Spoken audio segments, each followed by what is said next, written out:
landed 2 days ago in Boston, USA to start our journey of visiting the awardees of the John von Neumann and the Herbert Simon Awards of Roy College of Advanced Studies. Our first interview is with Daron Acemoglu at the Economics Department of MIT. Let us welcome you into his office.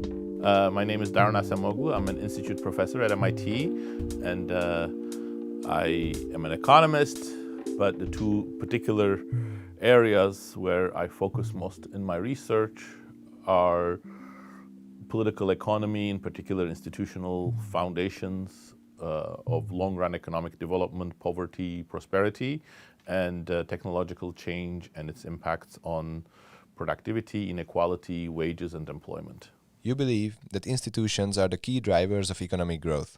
Walk us through the relationship between good institutions and growth, and tell us what makes a good institution in the first place.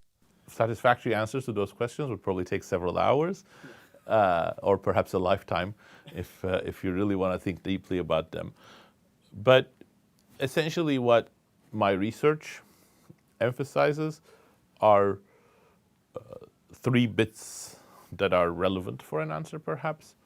The first one is that there is a lot of evidence that institutions that create stability,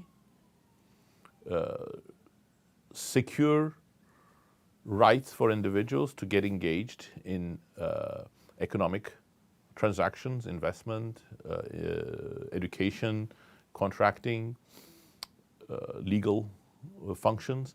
I think those are important for both technological change and productivity, as well as for various aspects of shared prosperity. Those are the things that we call sort of inclusive economic institutions in my book with James Robinson, Why Nations Fail. And essentially they're both incentive related and opportunity related. So the sort of secure, stable environments are good for incentives for people to undertake investments or better themselves and find new ways of approaching new problems or existing problems. But at the same time, it's really also important to have a level playing field, equal opportunity for a broad cross-section of society, because otherwise it's going to be a very unequal and also inefficient setup. The second important idea is that those economic factors cannot be separated from political and social ones. So if you say we want to have a dictatorship where power is concentrated in the hands of a single person or a small group of people, but they'll just do the right thing for the economy, that just almost never works. And the reason is because economic institutions are shaped by political institutions and the distribution of political power in society. And in fact, this relationship is so organic that it is almost impossible for economic institutions to remain inclusive when political institutions and the political structures are very much against inclusivity, meaning that they do not create a broad distribution of political power, they do not create constraints, they do not create broader political opportunities, political participation, social respect, and so on. And then the third one, and that's the most challenging in some sense, is that it's really hard to design institutions. You know, when we talk of institutions, one naive reading is that those are like constitutions. And if you have wise people who design good constitutions, we'll be all set. But that's not our view of institutions. Institutions are evolved things. They result from historical processes. They result from the interaction between politics and norms. They result from people participating in politics in various different ways. And that's why you cannot change institutions by just changing the provisions of a constitution, and you cannot easily design institutions. It has to be partly a bottom-up process, but it's not just a pure evolutionary process either. Certainly people participating in politics with different visions, learning from more successful cases, and understanding what the implications of different institutional choices are is an important part of the process. You stress the importance of democracy many times throughout your works. Given the current political climate, what are the challenges that democracies around the world, and Central Europe more specifically, face? Well, this is very important And if I may, let me take a few minutes to answer that question, starting from two basic premises first, and then I'll come back to the state of democracy today around the world and in Central Europe. The first is that, I talked of inclusive political institutions, inclusive economic institutions. I didn't use the word democracy. And the reason for that is because democracy is a necessary but not sufficient condition for political systems that cultivate the sort of values and participations that I indicated. And in particular, because many regimes call themselves democratic, they do have elections, but that's not enough, because elections, if they are set up in the context of clientelistic situations, non-competitive places where some personalities dominate politics, and there aren't the right sort of civil society and other constraints on politicians, is not going to be enough. But democracy is a sine qua non, so you need to have some sort of democratic structure.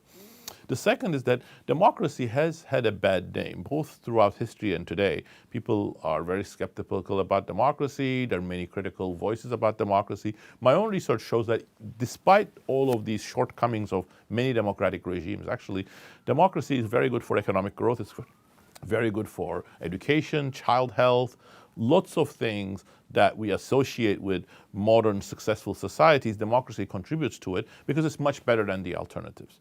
Now, in light of that, you would expect democracy to be in the ascendancy, but the problem is that democracy has been in retreat everywhere around the world since about the middle or early 2000s.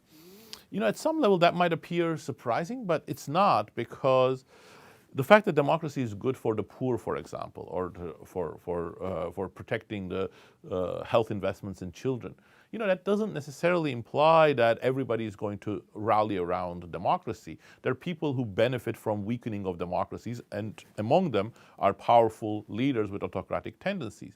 And that's essentially what has happened in Central Europe also, which is that, if you look at it, in many ways, countries like Poland, Czech Republic, Slovakia, Hungary have been economically very successful since transition.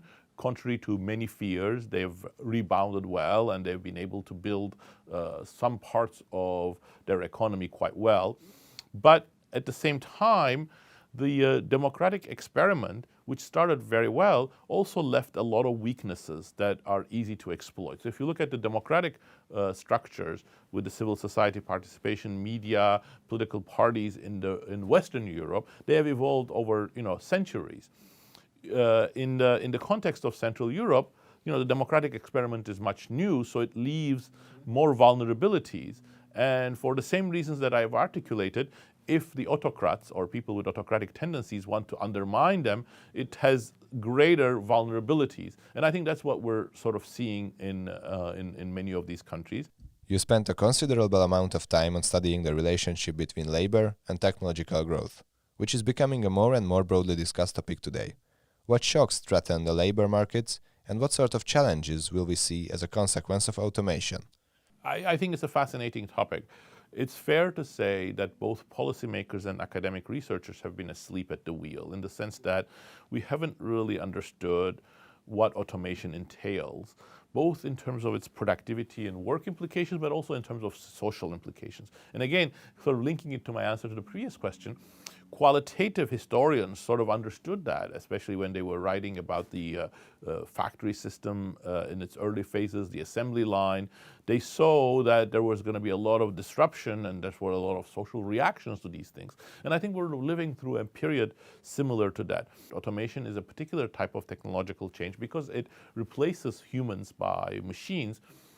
It improves productivity, but the displacement that it creates may hurt labor, and also it generates a lot of social backlash. Now, of course, if the history of technology was just one of automation, we would have much greater pains of economic growth. We would not have relatively stable labor share, which means distribution of resources being somewhat more fair, even though it's always unequal in many modern economies. But it's been sort of labor has been getting 60, 70, 60, 65% of national income in many modern economies. So that would not have been possible if automation was the only thing. And my own research emphasizes a lot the fact that automation has often gone hand in hand with what we call new tasks, new activities in which labor is central. And if you look at it, if like a US economy, even the same is probably true in Hungary, the majority of the people around you will be doing tasks that did not exist 100 years ago. So those are the tasks that are really central for labor to be gainfully employed and for labor to receive such large share of national income.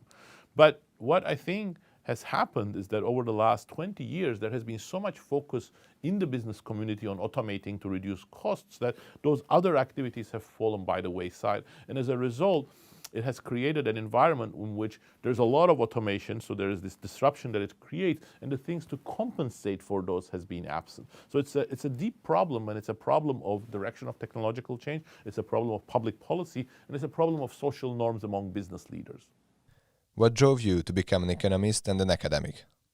Well, I think everybody has a different story for that, but in my case, I became interested in these questions when I was in my teens, as I was turning 16, 17, Turkey in the 1980s was in the midst of a military dictatorship. The economy was in trouble. There was nothing like a free press. And I started thinking about, in a naive teenager sort of way, how we could understand them, whether these were related, if Turkey had a better democracy, what would that imply? And I decided that those were interesting enough questions, and I was passionate about them, that I should study them. And I thought, and I was wrong on that's what economics was about. So I enrolled to study economics in order to tackle these questions. It took me the whole of about a month to realize economics wasn't about that.